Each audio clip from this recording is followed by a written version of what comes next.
Selamat datang. Hari ini kita akan membahas sesuatu yang kayaknya Anda hadapi setiap hari. Di mana-mana ya? Di mana-mana.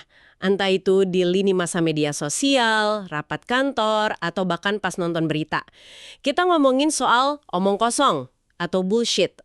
Haha, ya. Kita akan bedah bab 1 dari buku Calling Bullshit. Sumber yang Anda kirim ini langsung to the point banget.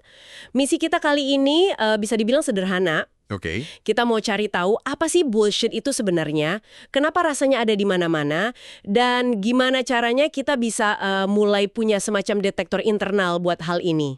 Menarik. Nah, penulis buku ini langsung bikin perbedaan yang penting banget. Ada bullshit gaya lama, Anda pasti tahu lah ya, pidato politisi yang panjang, berbunga-bunga tapi intinya kosong. Klasik itu. Tapi ada juga bullshit gaya baru. Ini yang jauh lebih licik. Dia datang pakai angka, data, statistik, seolah-olah ilmiah dan objektif. Jadi pertanyaan pembuka buat Anda, di dunia sekarang ini, mana yang lebih berbahaya? Wah, itu pertanyaan kuncinya. Bullshit yang gaya baru ini seringkali jauh lebih susah dikenali. Karena pakai jubah objektivitas itu ya. Tepat. Karena seolah-olah didukung data. Penulis mendefinisikannya dengan cerdas banget. Bullshit itu bukan bohong. Oke, ini menarik. Bedanya apa? Kalau bohong, kita tahu kebenaran, tapi sengaja bilang sebaliknya. Bullshit ini, gimana ya, lebih parah. Dia sama sekali nggak peduli sama kebenaran. Tujuannya bukan buat nutupin fakta. Tapi, Tujuannya murni buat membujuk, bikin terkesan, atau ya mencapai tujuan tertentu. Faktanya apa? Itu nggak penting. Sikap cuek sama kebenaran ini intinya. oke, mari kita bedah ini. Sikap cuek pada kebenaran. Ini berarti seseorang bisa aja ngomongin hal yang teknisnya bener, tapi tetap aja itu bullshit. Betul sekali. Penulis kan kasih contoh klasik ya dari dunia keuangan. Ya, yang klaim perusahaan investasi itu, Nah itu dia. Bayangin ada klaim, dana global kami yang berkinerja terbaik berhasil mengalahkan pasar dalam 7 dari 9 tahun terakhir. sekilas kedengarannya meyakinkan banget kan? Banget. Angkanya presisi, 7 dari 9. Tapi ya disitulah permainannya. Bahasa yang kuantitatif ini justru dipakai buat bikin kabut. Bukan buat bikin jelas ya. Justru sebaliknya. Tepat. Dengar itu aja kepala saya langsung penuh pertanyaan yang sengaja nggak mereka jawab. Pertama, dana yang berkinerja terbaik. Emang total dananya ada berapa? Hahaha, bisa jadi ada 50 dana lain yang ancur-ancuran. Bisa jadi kan, mereka cuma pamerin juaranya. Kedua, mengalahkan pasar. Pakai metrik apa? Udah dikurangin biaya admin yang selangit belum? Ketiga, ini satu dana yang sama selama 9 tahun. Atau mereka ganti-ganti juaranya tiap tahun? Nah, itu semua pertanyaan yang seharusnya kita ajukan. Pernyataan mereka nggak bohong, tapi jelas-jelas menyesatkan. Dan itulah inti dari bullshit modern. Dia pakai alat-alat kebenaran, data statistik, tapi tujuannya sama sekali nggak ada hubungannya sama menyampaikan kebenaran itu sendiri. Tujuannya cuma citra. Citra kesuksesan. Mereka nggak peduli Anda beneran paham kondisi investasi mereka atau enggak, yang penting Anda terkesan, terus taruh uang Anda di sana. Gitu. Oke, jadi kita udah paham ya, bullshit modern ini canggih, licik, sering sembunyi di balik data. Pertanyaan berikutnya, dari mana sih kemampuan nipu ini asalnya? Apa ini murni ciptaan manusia modern? Nah, sumber Anda ini bawa kita ke jawaban yang mengejutkan. Jauh ke belakang, ke dunia hewan. Oh iya, Ternyata, begitu ada komunikasi, pintu buat manipulasi itu langsung kebuka. Ini bukan cuma soal manusia. contohnya. Contoh paling sederhana itu di monyet kapucin. Penulis ngejelasin gimana monyet yang peringkatnya lebih rendah di kelompok kadang-kadang ngeluarin panggilan bahaya palsu. Pura-pura ada predator gitu. Betul. Tujuannya buat nakut-nakutin monyet dominan yang lagi enak-enak makan. Pas si bos lari, dia langsung sikat makanan enaknya. Haha, cerdik juga. Itu kan bentuk penipuan yang cukup dasar ya. Sinyal yang benar, yaitu bahaya, dipakai di konteks yang salah buat keuntungan pribadi. Oke, itu monyet, tapi di sumber ini kan dibawanya ke level yang lebih jauh lagi. Ke keluarga burung yang terkenal pinter itu. Corvidae, gagak, dan raven. Nah, itu dia. Benar. Burung-burung ini punya kemampuan yang disebut para ilmuwan teori pikiran atau theory of mind. Maksudnya gimana tuh? Ini bukan sekedar insting. Ini kemampuan buat ngebayangin apa yang mungkin diketahui atau nggak diketahui sama individu lain. Ada satu eksperimen di buku ini yang luar biasa. Oke? Seekor raven diajarin kalau dia bisa ngintip raven lain lewat lubang kecil di dinding. Buat lihat di mana makanan disembunyiin, terus nanti dicuri. Wow, jadi Raven itu bukan cuma bereaksi, tapi dia bisa memproyeksikan pengalaman masa lalunya buat prediksi tindakan Raven lain. Tepat sekali. Itu tingkat kesadaran yang tinggi banget. Saya nggak nyangka sampai situ. Dan bagian paling gilanya ini, waktu situasinya dibalik, jadi sekarang dia yang harus nyembunyiin makanan. Dia bakal hati-hati banget nyembunyiin makanannya di tempat yang nggak kelihatan dari lubang intip itu. Kalau lubangnya kebuka. Betul, jika lubang itu terbuka, bahkan kalau dia nggak bisa lihat ada raven lain yang ngintip. Gila. Dia tahu dari pengalamannya sebagai pengintip bahwa lubang itu adalah sebuah kemungkinan untuk diawasi. Dia bisa menempatkan dirinya di posisi orang lain. Itu kesadaran strategis yang sangat canggih, luar biasa. Kalau burung aja bisa selicik itu, apa yang terjadi pas evolusi nambahin alat paling kuat dari semuanya? Bahasa manusia. Nah, bahasa ini jadi pedang bermata dua. Di satu sisi buat kolaborasi, tapi di sisi lain, Membuka cara-cara baru yang super halus buat manipulasi. Salah satunya disebut poltering. poltering. Iya, ini seni menyesatkan orang tapi pakai pernyataan yang secara harfiah benar. Ini teknik favorit politisi dan pengacara ya? Tepat, Anda nggak bohong, tapi Anda sengaja bikin pendengar narik kesimpulan yang salah. Tunggu. Bukannya itu sama aja kayak bohong ya? Batasannya di mana persisnya? Soalnya tujuannya kan sama-sama nipu. Anda menangkap poin utamanya, tapi ada satu lapisan lagi di sini. Kekuatan poltering ini ada di cara kerja bahasa kita yang unik. Seringkali, apa yang tidak kita katakan justru lebih penting. Maksudnya? Dalam linguistik, ini ada namanya implikator, makna yang tersirat. Contoh di buku ini jelas banget.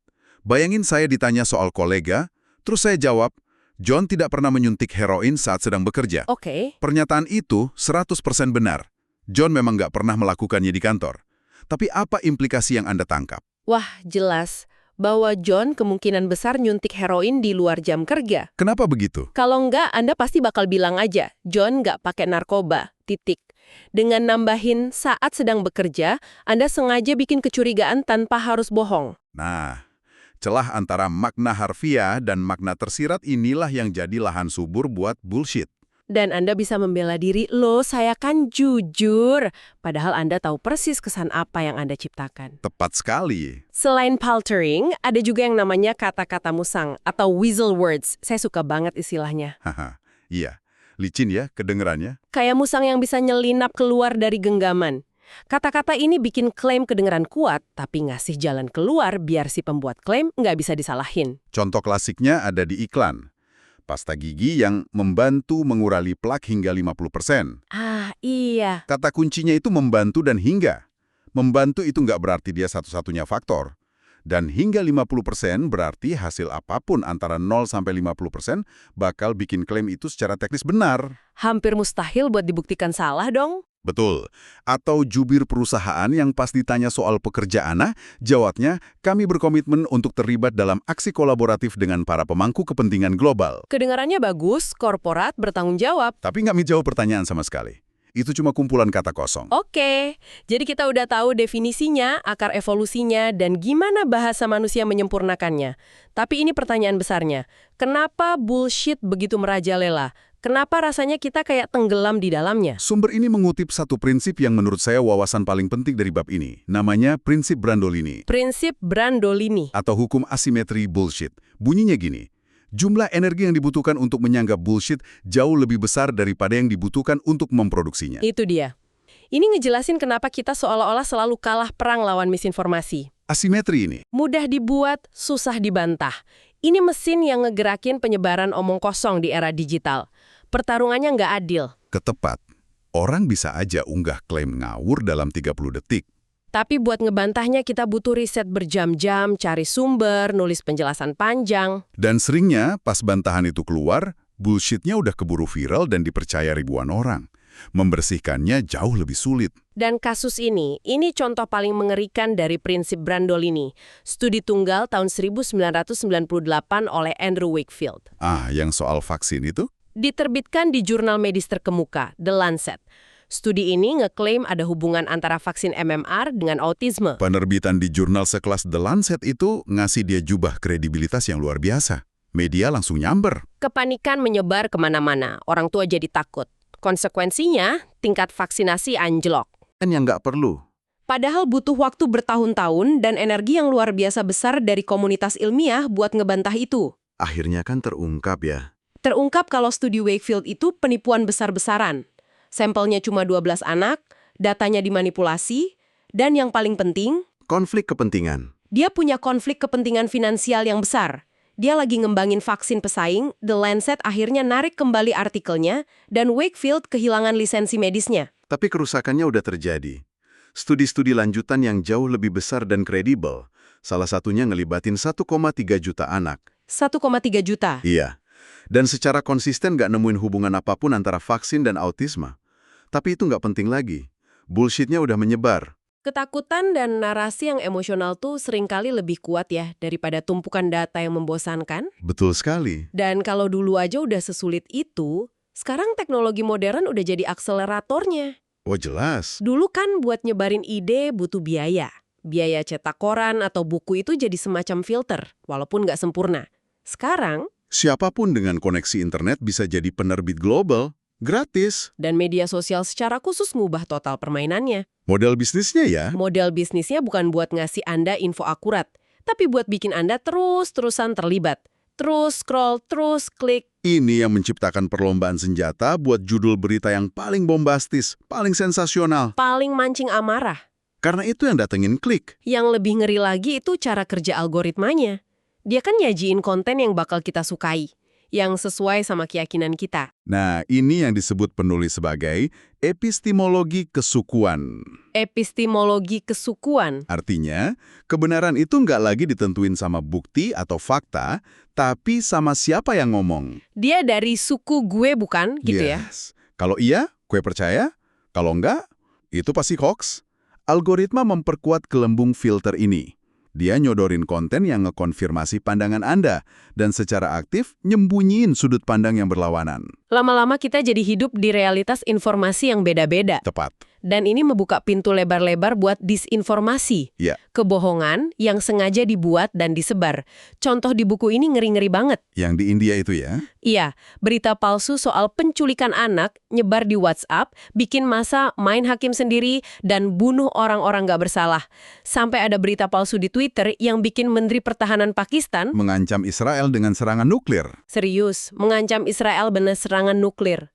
Sebagai respons atas ancaman palsu yang gak pernah ada, ini bukan lagi soal sepele atau debat kusir di internet. Ini soal hidup dan mati. Taruhannya tinggi sekali. Jadi, setelah kita menelusuri ini semua, apa artinya buat Anda, pendengar kami? Kita udah lihat bullshit itu bukan sekedar bohong, tapi sikap abai pada kebenaran. Kita udah lihat akarnya dari evolusi, diperkuat sama bahasa, dan sekarang disebarin dengan kecepatan cahaya oleh teknologi. Memahami musuh ini adalah langkah pertama buat bangun pertahanan diri. Dan pada akhirnya, penulis nyaranin kalau pertahanan terbaik kita itu bukanlah berharap pemerintah atau perusahaan teknologi yang bakal beresin ini. Kita nggak bisa pasrah ya. Nggak bisa. Mereka mungkin bisa bantu, tapi solusi utamanya ada di tangan kita sendiri. Pendidikan dan pemikiran kritis. Jadi kita harus lebih aktif ya. Kita perlu ngebiasain diri buat selalu nanya pas terima informasi. Siapa yang ngomong ini? Apa kepentingannya? Gimana dia bisa tahu ini? Dan yang paling penting, apa yang lagi dia coba jual ke saya? Entah itu produk, ideologi, atau cuma citra diri. Tepat. Sebagai penutup, ada satu pemikiran provokatif terakhir dari sumber ini buat Anda renungkan. Oke. Penulis berpendapat, waktu kita ngeklik tombol bagikan di media sosial, seringnya niat utama kita itu bukan buat ngasih info ke orang lain. Bukan buat menginformasikan. Bukan. Sebaliknya, kita lagi ngelakuin sebuah pertunjukan. Kita lagi ngasih sinyal ke dunia tentang identitas kita. Inilah gue, inilah pandangan politik gue, inilah suku tempat gue berada. Jadi tindakan berbagi itu jadi semacam penegasan identitas ya. Kebenaran artikelnya seringkali jadi nomor 2. Nah, itu dia. Yang penting artikel itu mewakili apa yang kita yakini atau apa yang kita ingin orang lain yakini tentang kita. Ambil nafas dulu. Ambil nafas, terus tanya ke diri sendiri. Gue lakuin ini buat ngasih info atau buat nampilin citra diri? Gue udah beneran ngecek ini atau gue cuma pengen nunjukin kalau gue ada di pihak yang bener? Pertanyaan yang jujur ya. Jawaban jujur atas pertanyaan itu mungkin bakal mengejutkan Anda. Dan mungkin itu adalah awal dari perlawanan kita terhadap lautan bullshit ini.